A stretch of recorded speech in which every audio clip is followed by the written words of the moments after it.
The sun was setting over Manhattan, painting the sky in shades of orange and pink, but Raj Kumar barely noticed the spectacular view from his 50th floor office. Instead, his attention was fixed on the wedding invitation in his hands, cream-colored paper with gold lettering that probably cost more than what most people earned in a month.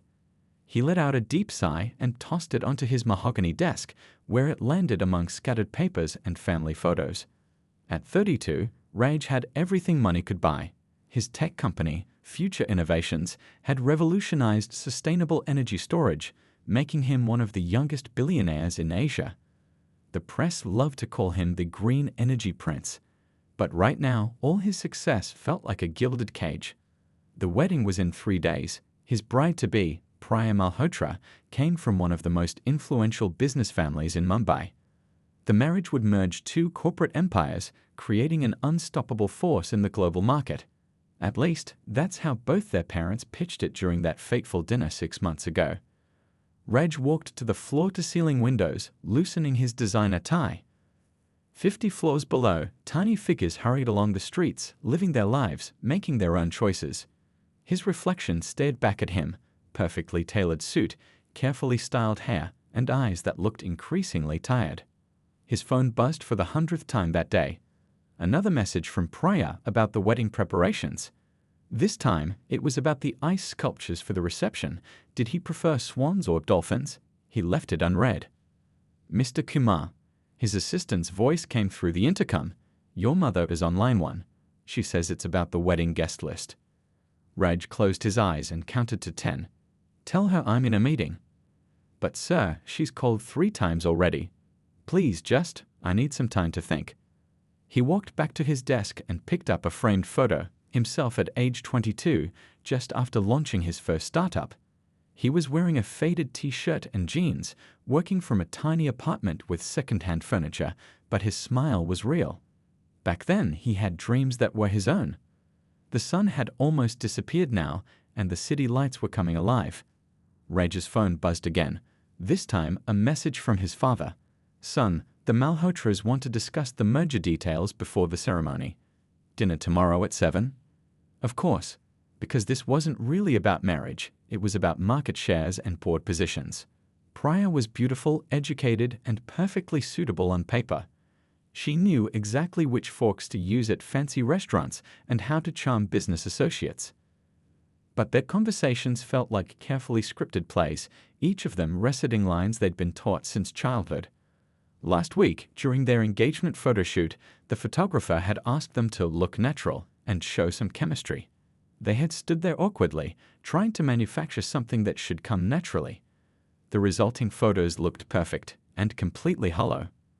Raj walked to his private bar and poured himself a glass of water, ignoring the expensive whiskey collection. He needed a clear head to think.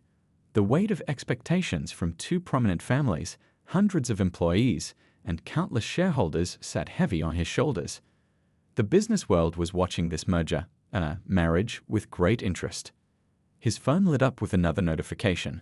The wedding planner had sent the final schedule: rehearsal dinner, ceremony, reception, media appearances, honeymoon in the Maldives, carefully chosen for its Instagram potential. Every minute was planned, every photo opportunity calculated, every detail designed to project the perfect image of 2 business dynasties uniting. But something inside Raj was screaming for air. He grabbed his jacket and car keys. The office was almost empty now, most employees having left for their own lives, their own choices. The night cleaning staff were starting their rounds, and they gave him genuine smiles, not the practiced ones he saw at business functions. Going home, sir? Asked Ram, the elderly security guard who had worked in the building since before Raj's success. Not yet, Ram uncle. I just need some fresh air. Sometimes fresh air is the best medicine, Ram said wisely, his weathered face crinkling with genuine concern. But don't stay out too late. You look tired, Beta. Raj managed a small smile. Ram was one of the few people who still treated him like a human being rather than a business asset or social prize. As he waited for his car to be brought around, he loosened his tie completely and undid his top button. The night air felt cool on his face, carrying the promise of freedom. He had no destination in mind as he slipped behind the wheel of his leased flashy car, a simple black sedan that wouldn't turn heads. All he knew was that he couldn't spend another minute in his perfectly curated world thinking about his perfectly planned future that felt more like a prison sentence than a celebration of love. As the city lights blurred past his windows, Raj wondered if anyone would understand if he told them the truth, that he, the billionaire who could buy almost anything, felt utterly bankrupt when it came to making choices about his own life. The gentle hum of the car engine was the only sound accompanying Raj as he drove through the bustling streets of Manhattan. His phone had been buzzing nonstop, 17 missed calls from his mother, 23 text messages from Priya, and countless notifications from the wedding planner. He'd finally turned it off, savoring the silence. 3 days, just 3 days until the wedding of the year, as the society magazines were calling it. Earlier that afternoon, he'd escaped from yet another wedding preparation event, this time a tasting session for the 12-course reception dinner. The chef had been explaining the molecular gastronomy technique used for the caviar spheres when Raj felt the walls closing in. "But don't you think the gold leaf garnish is a bit excessive?" he had asked, watching Priya and her mother coo over the decorative element that added nothing to the taste. "Darling, nothing is excessive for our wedding," Priya had replied, not even looking up from her phone where she was documenting everything for her social media team. "The Vogue feature needs to be perfect." Now, as he drove aimlessly through the city, he passed the glittering high-rises and fancy boutiques of his usual haunts. Each turn took him further from the wealthy neighborhoods he knew, past the tourist spots and into areas where the real heart of the city beat. The buildings grew shorter, the neon signs more frequent, and the streets more alive with regular people living regular lives. His Italian leather shoes pressed against the brake pedal as he stopped at a red light. Through his window, he watched a young couple sharing a hot dog from a street vendor, laughing as mustard dripped onto their clearly non-designer clothes. They looked happier than anyone he'd seen at last week's charity gala. The light turned green, but Raj barely noticed. His mind wandered to the morning's events. His father had cornered him in his office, spreadsheets in hand. "The merger projections look excellent," his father had said, as if discussing the weather. "Once you and Priya are married, we'll announce the new board structure. The Malhotra Group's Asian markets combined with our technology will be unstoppable." "Dad," Raj had interrupted, "had you ever asked me if I want to marry her?" His father had looked at him as if he'd suggested selling the company for pocket change. "Want? Beta, this isn't about want. This is about legacy, about responsibility. Your grandfather built this company from nothing. The Malhotras can help us expand globally. Priya is beautiful, educated. What more could you want?" A horn honked behind him, jolting Raj back to the present. He pressed the gas, turning randomly down quieter streets. The dashboard clock read 1:47 a.m. The wedding planner would be having a fit. He was supposed to be getting his beauty rest for tomorrow's pre-wedding photo shoot. His stomach growled, reminding him that he barely touched the elaborate tasting menu. All those tiny portions arranged like art pieces had left him hungry for something real. As if answering his thoughts, a neon sign caught his eye. "Mike's Diner, open 24 hours, best coffee in town." The diner sat on a corner, its windows glowing warmly in the night. It looked nothing like the Michelin-starred restaurants he frequented, just a simple place where people came to eat actual food and have actual conversations. Raj pulled into the small parking lot, his black sedan looking out of place among the older models. Through the windows, he could see a few late-night customers scattered in booths, some reading newspapers, actual paper newspapers, others nursing cups of coffee. No one was taking photos of their food or checking their social media. He sat in his car for a moment, hand on the door handle. This was about as far from his world as he could get. No one here would recognize him as the famous Raj Kumar, tech billionaire and reluctant groom-to-be. No one would care about his stock prices or his wedding hashtag. A gentle rain began to fall, tapping against his windshield. In the diner's window, a waitress was refilling an elderly man's coffee cup, saying something that made him laugh. Her smile looked real, not the practiced kind he saw at business functions or in Priya's Instagram posts. Before he could talk himself out of it, Raj stepped out of his car. The rain dampened his expensive suit, but for once he didn't care. The diner's door chimed as he pushed it open, and the smell of coffee and something baking wrapped around him like a warm blanket. "Sit anywhere you like, hon," called out a voice from behind the counter. The waitress, Anjali according to her name tag, was wiping down the coffee machine. She didn't give his designer clothes a second glance. Reg slid into a booth by the window, the vinyl seat squeaking under him. The laminated menu in front of him listed items he hadn't eaten since his college days: plain hamburgers, chocolate milkshakes, apple pie. No gold leaf in sight. He was studying the breakfast section when he heard the diner's door chime again. Looking up out of habit, his heart stopped. Through the glass door, he could see several more cars pulling into the lot, expensive ones he recognized. Somehow, they'd found him. In walked Priya, flanked by her two best friends, all of them still dressed to the nines from the tasting event. Their designer heels clicked against the diner's linoleum floor like a countdown to his fate. The look on Priya's face as she surveyed the humble diner was the same one she'd given the wedding cake that didn't match her color scheme, pure disdain. Behind her, her friends were already recording everything on their phones, no doubt for their gossip group. Something inside Raj snapped. Maybe it was the way they were looking at this perfectly good diner like it was beneath them. Maybe it was how they tracked him down using his car's GPS, not even allowing him one night of peace. Or maybe it was simply that he was tired, bone-deep tired, of living a life planned by committee. Anjali appeared at his table, coffee pot in hand, and that same genuine smile on her face. "Coffee to start?" she asked, completely oblivious to the drama unfolding in her diner. And in that moment, as Priya's voice rang out across the diner calling his name, Raj Kumar made the most impulsive decision of his perfectly planned life. Anjali had worked the night shift at Mike's Diner for 3 years, but she'd never seen anything quite like this. The usual peaceful atmosphere of her late-night sanctuary was about to shatter like a dropped coffee cup. She'd noticed the man in the expensive suit when he first walked in. It was hard not to. His clothes probably cost more than her monthly rent. But unlike other well-dressed customers who sometimes wandered in from the wealthy parts of town, he didn't carry himself with that usual air of superiority. Instead, he looked lost, tired, real. The coffee pot felt warm and familiar in her hands as she approached his table. She'd learned long ago not to judge customers by their appearance. Some of her favorite regulars were homeless people who scraped together change for a cup of coffee, while some of the rudest were those dripping in designer labels. "Coffee to start?" she asked, giving him her usual genuine smile, the one her grandmother had always said could brighten anyone's day. That's when the clicking of heels against linoleum announced the arrival of what looked like a fashion magazine photo shoot gone rogue. 3 women in evening gowns stood at the entrance, their perfectly made-up faces twisted in expressions of horror as they surveyed the humble diner.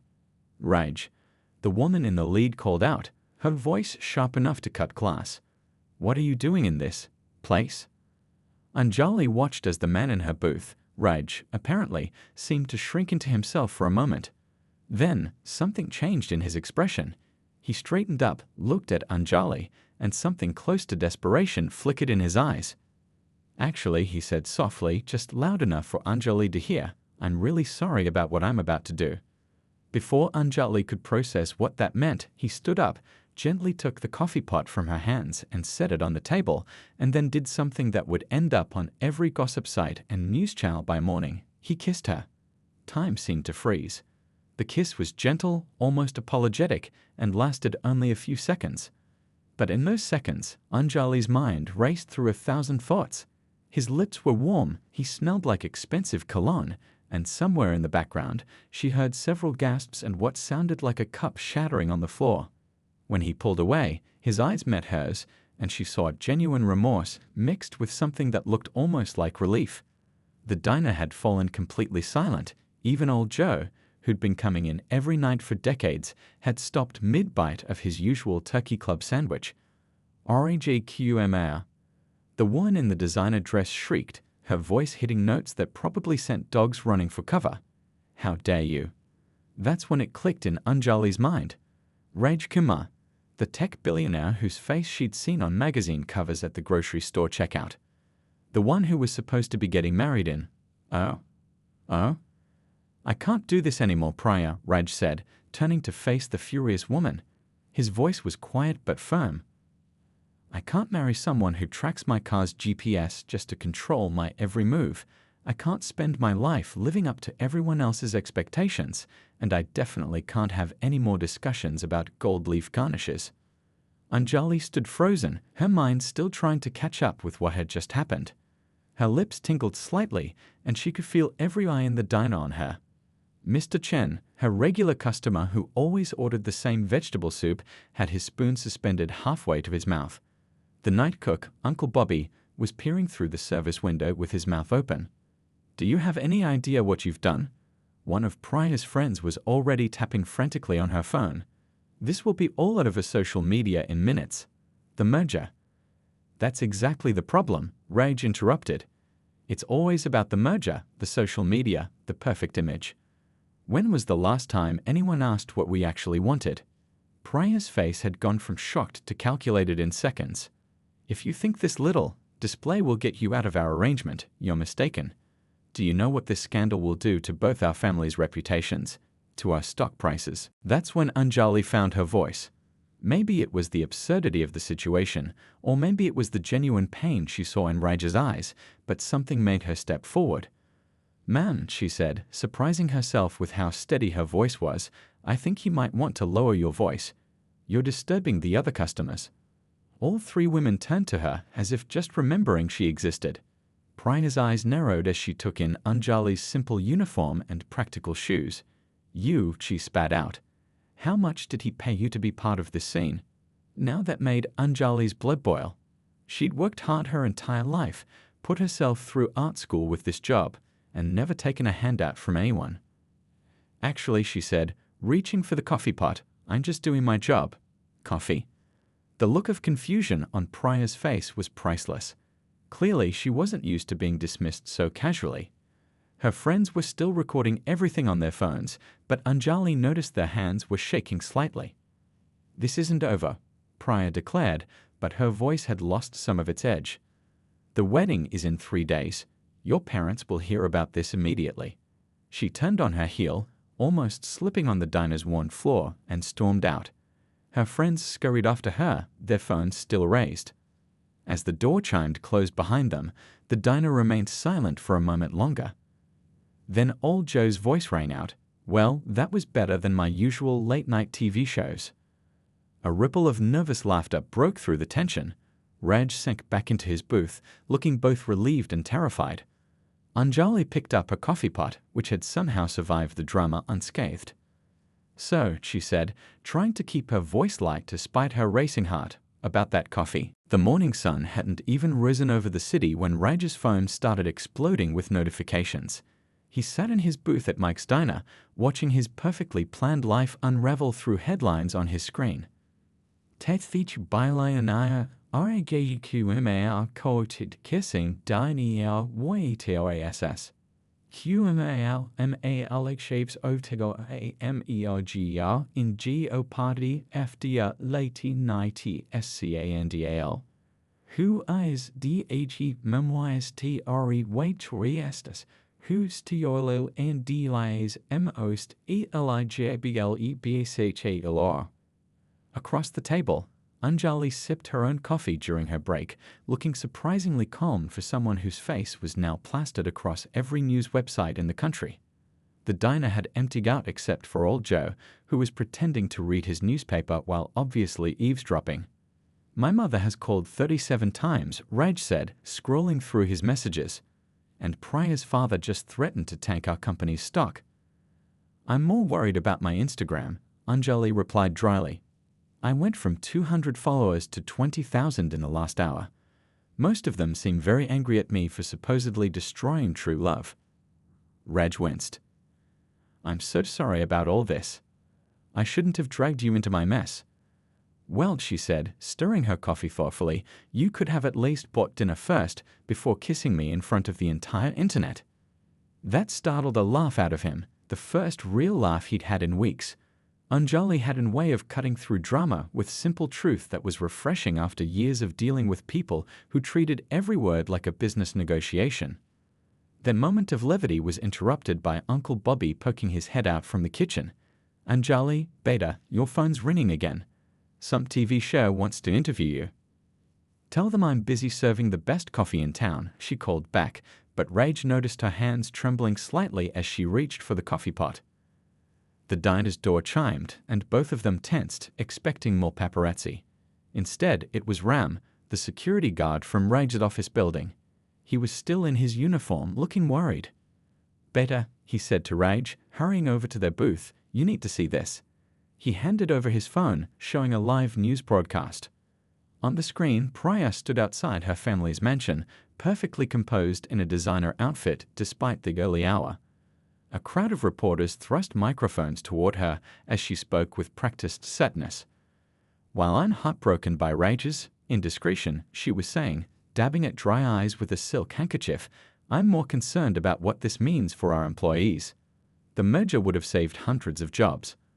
Now, those poor workers' futures are uncertain, all because of a moment of weakness with a waitress." Rage's fists clenched. "She's trying to paint you as the villain," he said to Anjali, "and making me look like some irresponsible playboy who's endangering people's jobs." "That's because Billionaire escapes loveless arranged marriage doesn't get as many clicks," Anjali replied, but her attempt at humor fell flat this time. The diner's door chimed again. This time it was a group of reporters, cameras already rolling. Before they could start shouting questions, Uncle Bobby emerged from the kitchen wielding a spatula like a sword. "This is a place of business," he announced firmly. "No cameras allowed. You want to stay? Sit down and order something." The reporters looked uncertainly at their expensive equipment, then at Uncle Bobby's determined expression before retreating. Through the windows, they could see more news vans pulling up. "You should go," Anjali said quietly to Rage. "Your family must be worried sick, and this isn't helping anyone's situation." "I'm not leaving you to deal with this chaos alone," Rage protested. "This is my fault." "Actually," she said, standing up and straightening her apron, "it's my shift, and I have tables to serve. Being in the middle of a scandal doesn't change the fact that old Joe needs his coffee refilled." Old Joe raised his cup in agreement, still pretending to read his newspaper. Reg watched her walk away, amazed at how she could maintain her dignity and sense of duty even as her life was being turned upside down. She hadn't asked him for money, hadn't tried to capitalize on the situation, hadn't even yelled at him for using her in his escape plan. His phone buzzed again, this time with a message from his father. "Come home now. We need to fix this. Fix this," like it was a bug in computer code or a dip in stock prices. But as Raj watched Anjali move around the diner, serving customers with genuine warmth, despite the chaos outside, he realized something. Maybe this situation didn't need fixing. Maybe it needed to unfold on its own. He stood up, leaving enough money on the table to cover every customer's bill for a week. As he headed for the door, he paused by the counter where Anjali was refilling sugar dispensers. "I'll make this right," he promised. She looked up at him, that same direct gaze that had caught him off guard hours ago. "Just make it real," she replied. "That's all anyone can ask for." As Raj stepped out into the morning light, facing the flash of cameras and shouted questions, he felt lighter than he had in years. Behind him, through the diner's windows, he could see Anjali continuing her work, unfazed by the reporters pressing their faces against the glass. The headlines would keep coming. The stock prices would fluctuate. Both families would be furious. But for the first time in his life, Raj Kumar had done something unscripted, something real. And somehow, in this humble diner with its worn vinyl seats and endless coffee, he'd found someone who valued authenticity over appearances. Now he just had to figure out how to turn this moment of chaos into a new beginning, not just for himself, but for everyone caught in the crossfire of his impromptu rebellion against a life he never chose. The next 48 hours turned into a media circus that nobody could have predicted. Rage sat in his penthouse office, watching the city buzz below while his PR team scrambled to contain what they called the situation. His simple act of rebellion had sparked something much bigger than himself. On every news channel, business analysts debated the future of both companies. The Malhotra Group's stock had dropped 12% since Pryor's tearful interview. Future Innovations, Raj's company, was facing a similar crisis as investors panicked about the failed merger. "Sir," his assistant said, poking her head into the office, "your father is here." and he's brought the board members.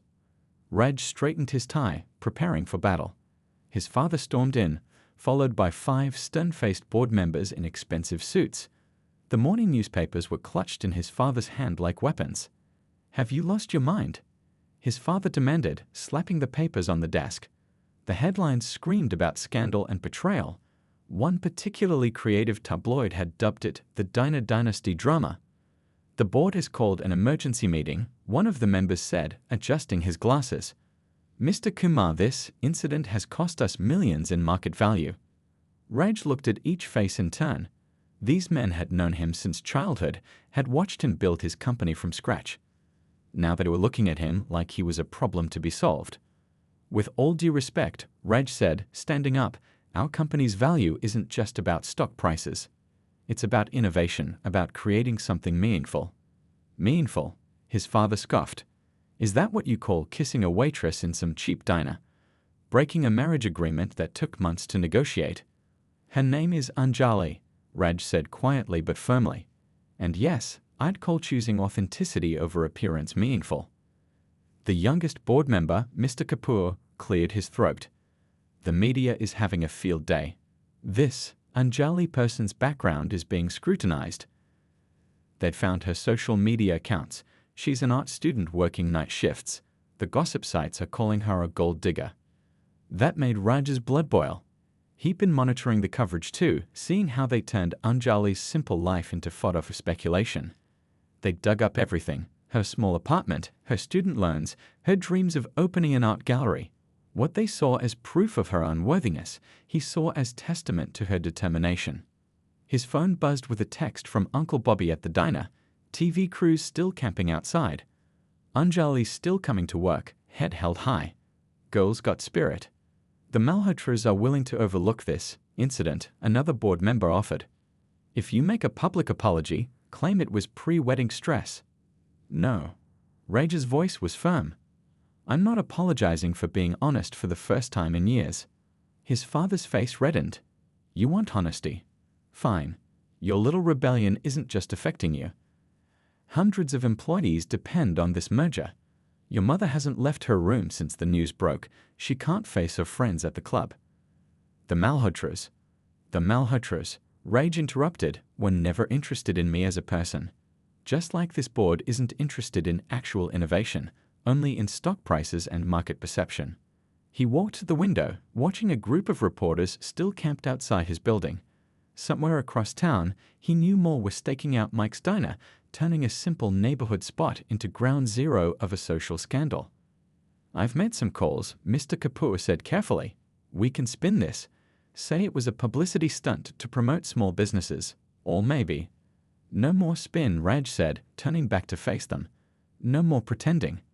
I've spent my whole life building technology to make the world better, more sustainable. But what's the point if we can't be sustainable in our own lives?" His father sank into a chair, suddenly looking older. "Beta, what do you want?" It was the first time anyone had asked him that question in months, maybe years. "I want to run my company my way," Raj said. "Focus on innovation, not mergers. And I want to get to know someone without cameras and stock prices and family reputations involved." "The waitress?" his father asked incredulously. "Anjali," Raj corrected again. "And yes, maybe. But that's not the point. The point is choice, real choice." His phone buzzed again. This time it was a news alert. Priya had been spotted having lunch with a famous art curator. The photos showed her laughing, looking more genuine than she ever had with Raj. The board members exchanged glances. Mr. Kapoor spoke first. "The tech sector has been moving away from traditional mergers anyway. Your sustainable energy projects have more potential than the Malhotra markets." "Are you seriously considering supporting this?" Raj's father demanded. "Times are changing," Mr. Kapoor shrugged. "Maybe it's time we did too." Raj looked down at his phone, at the simple message from Uncle Bobby about Anjali facing the world with courage. Then he looked at his father, at the board members, at the life he'd been trying to fit himself into. "Here's what's going to happen," he said, his voice steady. "I'm going to call a press conference, but not to apologize, to announce Future Innovation's new focus on sustainable technology and local business initiatives. and then I'm going to go have a cup of coffee at a certain diner. And if we oppose this? One of the older board members challenged.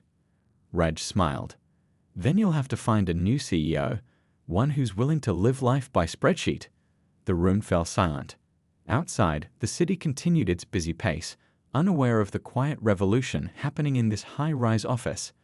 Finally, his father stood up. Your mother will need time, he said quietly. And I don't understand this. But he hesitated. Your grandfather built this company by following his own path. Maybe that's in your blood too. It wasn't approval, not quite. But it was a start. As the board members filed out, leaving Raj alone with his thoughts, he realized that sometimes the biggest changes start with the smallest acts of courage, like a kiss in a late-night diner, or the simple act of choosing to be real in a world of carefully crafted images. 2 weeks had passed since the diner incident, and life had settled into a strange new rhythm. The reporters still lingered outside Mike's diner, though their numbers had dwindled. The stock prices had stabilized, and the gossip magazines had moved on to newer scandals. But for Raj and Anjali, the real story was just beginning. Raj pulled up to the diner in his simple black sedan, now famous in its own right after being photographed so many times. It was 2 a.m., the same time he'd first walked in that fateful night. This time, though, he wasn't running away from something. He was running towards something. Inside, the night shift regulars barely looked up anymore when he entered. Old Joe was in his usual booth, this time actually reading his newspaper instead of using it as a spying prop. Uncle Bobby was humming old Hindi songs in the kitchen, the smell of fresh apple pie filling the air. Anjali was at the counter, but she wasn't serving coffee. Instead, she was bent over a sketchbook, pencil moving quickly across the paper. Her art supplies were spread around her, charcoal pencils, erasers, and a small set of watercolors she'd started keeping at the diner for slow moments. Coffee? She asked without looking up, recognizing his footsteps. Only if you'll join me, Raj replied, sliding onto a stool next to her. What are you working on? She turned the sketchbook toward him. On the page, she'd captured the scene from 2 weeks ago, the moment everything changed. But it wasn't the scandalous kiss the media had obsessed over. Instead, she'd drawn the aftermath. The quiet conversation over coffee, old Joe pretending not to watch, Uncle Bobby's concerned face peeking from the kitchen. It's beautiful, Raj said softly. You've captured everyone's expressions perfectly. Art isn't about the big moments, Anjali explained, adding supple shading to Uncle Bobby's familiar wrinkles. It's about the small ones, the real ones. That was what had drawn him back to the diner night after night. Not the kiss that had shocked society, but these quiet moments where he could be himself, where conversation flowed naturally, without agenda or pretense. How was your meeting today? Anjali asked, putting down her pencil and reaching for the coffee pot. Interesting, Raj smiled, watching her pour 2 cups. The board finally approved my proposal for partnering with small businesses in sustainable practices. We're starting with diners actually, helping them convert to solar power and reduce waste. Let me guess, inspired by a certain late-night establishment? Maybe, he admitted, though Uncle Bobby's insistence on composting all food waste might have helped convince them. From the kitchen, Uncle Bobby's voice called out, I heard that, and you better believe every diner in this city should be doing the same. They laughed, and Raj marveled at how comfortable this all felt. In the past 2 weeks, he'd learned more about real life than he had in years of board meetings. He'd discovered that Uncle Bobby had a PhD in environmental science, but chose to cook because it made him happy. That old Joe had been a war correspondent before retiring to spend his nights reading newspapers and offering wise commentary to anyone who'd listen. That Anjali's art wasn't just beautiful, it told stories of real people living real lives. Your mother called the diner today, Anjali said carefully, watching his reaction. Raj's hand tightened around his coffee cup. What did she say? She wanted to know what time we serve breakfast. Anjali's eyes twinkled. Apparently, she's never had diner pancakes before. The tension in Raj's shoulders eased. After 2 weeks of silence, this was his mother's way of extending an olive branch. Small steps, but steps nonetheless.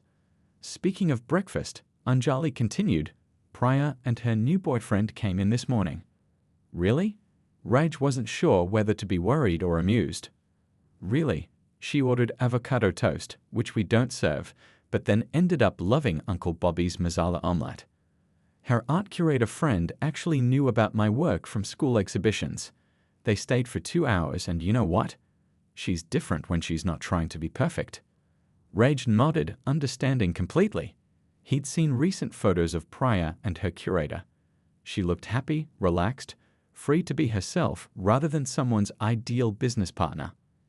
I've been thinking, he said, watching Anjali add another layer of detail to her sketch, about what you said about art capturing real moments, Mum. She raised an eyebrow, probably remembering their many late-night conversations about art, life, and authenticity. My company has this empty wall in the lobby, massive space, really. It's supposed to show our company's journey, but all we have are boring corporate photographs. Now Anjali put down her pencil completely, turning to face him. Raj Kumar, if you're about to offer me a commission out of guilt or obligation. No, he interrupted. I'm offering because you see the world differently. You see the real stories behind the headlines, the human moments in between the big events. That's what our company should be about, not just technology and profit margins, but the people whose lives we're trying to improve. Anjali was quiet for a moment, stirring her coffee thoughtfully. Finally, she said, I'll think about it, but only if you agree to one condition. Anything. No more surprise kisses in public places, she grinned. Next time, ask first. Next time? Raj felt his heart skip a beat. Well, she shrugged, trying to look casual but not quite hiding her smile. We'll see how these diner pancakes with your mother go first. From his booth, old Joe's voice carried across the diner. Just kiss her already. Some of us are trying to read here. Uncle Bobby poked his head out of the kitchen, spatula raised. Not in my diner. Not again. As laughter filled the small diner, Raj looked around at these people who had somehow become family in just 2 weeks. At the woman beside him who had shown him that real connections don't need board approval or social media strategies. So he said, picking up one of her charcoal pencils, teach me how to draw. Anjali's surprised laugh was worth more than any business deal. You're hopeless, she said, but she pushed her sketchbook between them anyway. Start with something simple, like how to properly hold a pencil, Mr. Tech Genius. And there, in the quiet hours of the morning, surrounded by the smell of coffee and the sound of old Joe's newspaper rustling, 2 people began sketching out their future, not in boardrooms or society pages, but in simple strokes on paper, in shared laughter, in the real moments that make up a life worth living. 6 months had passed since that life-changing night at Mike's Diner. The morning sun streamed through the diner's windows, catching on the new solar panels that gleamed on the roof, the first test case of Future Innovation's small business sustainability program. Inside, the usual breakfast crowd mingled with an unusual gathering of people who, 6 months ago, would never have set foot in such a humble establishment. Raj's mother sat at the counter, enjoying what had become her weekly ritual of Uncle Bobby's special masala pancakes. She'd learned to love not just the food, but the warmth of the place, though she still insisted on using a proper napkin instead of the paper ones. More tea, Auntie? Anjali asked, already reaching for the pot. Over the months, she'd somehow become better to both Raj's parents, though the journey there hadn't been simple. Thank you, Beta, Mrs. Kumar smiled, watching as Anjali moved efficiently between tables. She was still working her night shifts, despite Raj's parents' initial confusion about why she wouldn't just quit. But Anjali had been firm. Her art career would grow at its own pace, and she wouldn't abandon the place and people who had supported her all along. The diner's door chimed, and Priya walked in with her now husband, the art curator. Their whirlwind romance had been much more genuine than any arranged marriage could have been. They'd become regulars too, especially since Priya's husband had helped organize Anjali's first gallery showing. You're just in time, Uncle Bobby called from the kitchen. The new breakfast menu launches today. The menu had been a collaboration between Uncle Bobby's cooking expertise and Raj's mother's traditional recipes, a fusion that symbolized how their 2 worlds had gradually merged. Old Joe had insisted on being the first to try every item, claiming his veteran food critic skills were essential to the process. Raj entered last, carrying a large wrapped package. Today marked exactly 6 months since the kiss that had scandalized society and changed everything. The media had eventually moved on, especially after Future Innovations' stock prices soared following their new sustainable business initiatives. "Is that what I think it is?" Anjali asked, wiping her hands on her apron. "The first print," Raj confirmed, carefully unwrapping the package to reveal a framed magazine cover. Business Weekly's latest issue featured a striking image. Anjali's artwork of the diner's interior, showing the diverse mix of people who'd found a home there. The headline read, "Future Innovations Revolutionizes Small Business Sustainability. How One Diner Changed Corporate Culture." "They'd actually used my art for the cover," Anjali breathed, still not quite believing it despite having done the commission herself. "Of course they did," Priya chimed in. "After your gallery showing was featured in Vogue, you're the hottest artist in the city." The gallery showing had been a turning point. Anjali's pieces, capturing the real moments and real people of city life, had resonated with viewers tired of artificial perfection. She'd sold every piece, including the sketch of that fateful night at the diner, though that one had gone to Raj's mother, who'd insisted on hanging it in their family home. Speaking of art, Raj's father said, entering from the back where he'd been inspecting the new solar installation, "The lobby mural is making quite an impression on our investors." The mural had been Anjali's largest project yet, a massive piece showing the human side of sustainable technology. She'd captured workers installing solar panels, children playing in newly green spaces, and yes, a certain diner serving as a beacon of community in the late-night hours.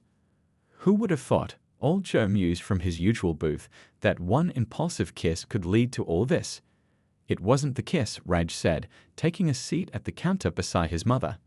"It was what it represented, choosing authenticity over expectations." Anjali brought him his usual coffee, made exactly the way he liked it. Their relationship had grown naturally, without the pressure of society pages or family expectations. They'd taken their time, getting to know each other through late-night conversations, art lessons where Raj proved hilariously inept, and quiet moments simply enjoying each other's company. "Remember when you thought I'd paid her to be part of some scheme?"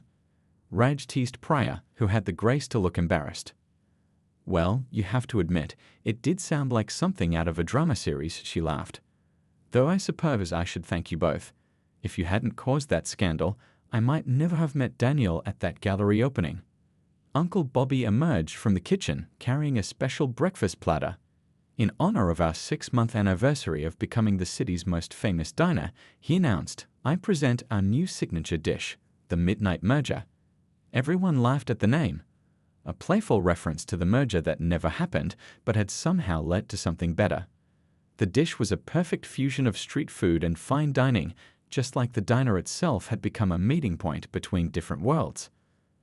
A toast, Raj's father proposed, raising his coffee cup, "To unexpected blessings and real connections." As coffee cups clanked around the diner, Raj looked at Anjali, who was simultaneously trying to serve customers, protect her art supplies from syrup spills, and join in the celebration. She caught his eye and smiled, that same genuine smile that had first caught his attention 6 months ago. "You know," she said quietly when she passed by his seat, "you still owe me a proper first kiss." "That scandalous one doesn't count." "Is that so?" Raj grinned. "Should I make an appointment through your agent now that you're a famous artist?" She swatted him with her order pad, but her eyes sparkled. "How about you just ask me to dinner first?" "A real dinner at a real diner with real people?" "Speaking of real," Uncle Bobby interrupted, "these pancakes are getting real cold while you two make eyes at each other." The diner filled with laughter again, the sound mixing with the clanking of coffee cups, the sizzle of the grill, and the chime of the door as more regulars streamed in. On the wall, Anjali's framed sketch caught the morning light. A moment of chaos that had led to unexpected joy, captured forever in simple lines and honest strokes.